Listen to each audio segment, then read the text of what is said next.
Pozdravljeni, dragi otroci. Tokrat bo pravljica v mojem knjižnem kotičku potekala nekoliko drugače. Prebral vam jo bo nihče drug kot Lovro. Predlagam, da se udobno namestite in mu prisluhnete. Izvoli, Lovro, beseda je tvoja.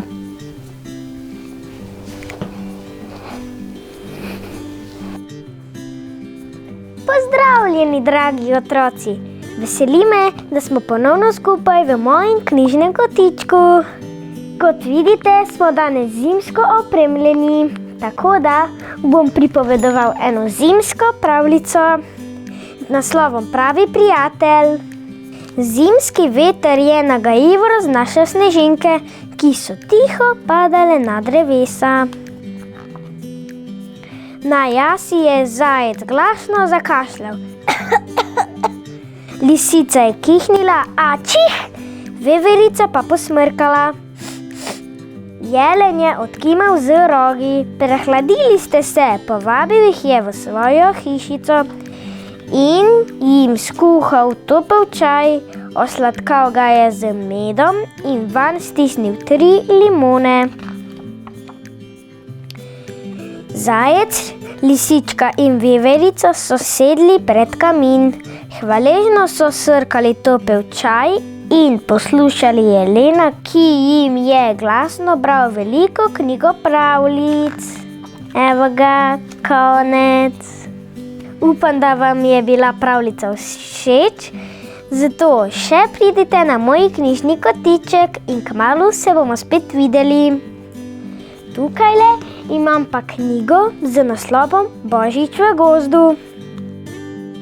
Zajček Hrepek je imel grdo navado, da se je cele dneve norčeval iz svojih gozdnih prijateljev in tovarišev.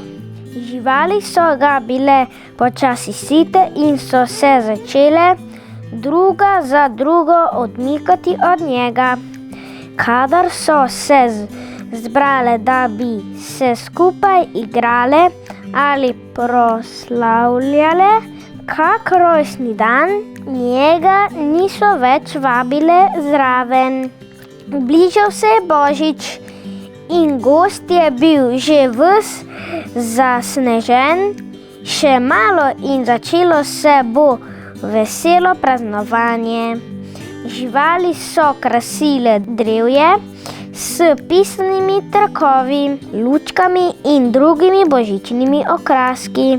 Vse razen Repka, ki se jim je še naprej posmehoval in se delal norca iz vsega, kar so tako navdušeno pripravljale. Slednjič je bil tukaj predbožični dan. V gozdu sta vladala mir, tovarištvo in medsebojna povezanost.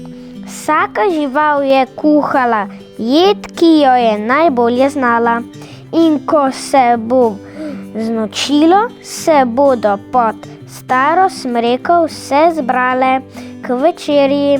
Repek je ves dan postaval naokoli in se tako kot vedno režal in bril norce, ko je gledal prijatelje, kako mrzlično se pripravljajo na božični večer. Znočilo se je, božična večerja je bila pripravljena in živali so v krogu posedle k jedi.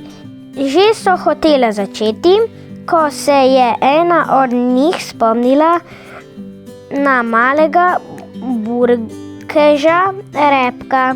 Vse so se zamislile, res, da je bil Repek vse prej kot dober prijatelj, vseeno pa se jim ni zdelo prav, da bi na tak večer zajček ostal sam in ne bi imel kaj takniti v usta.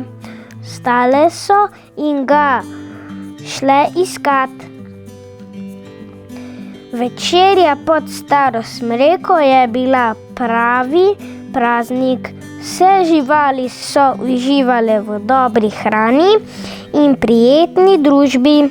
Tudi repek to noč se je zavedal, da ni prav, ker se kar naprej norčuje iz svojih velikodušnih prijateljev in se jim smeji, ampak da sta spoštljivost in vzajemnost vredna veliko več kot samo ljubne in nesramnosti.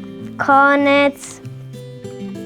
Upam, da vam je bila ta pravljica všeč in če vam je bila, prisluhnite še kakšni drugi pravljici, ki vas čaka na mojem knjižnem kotičku. Čau, čau!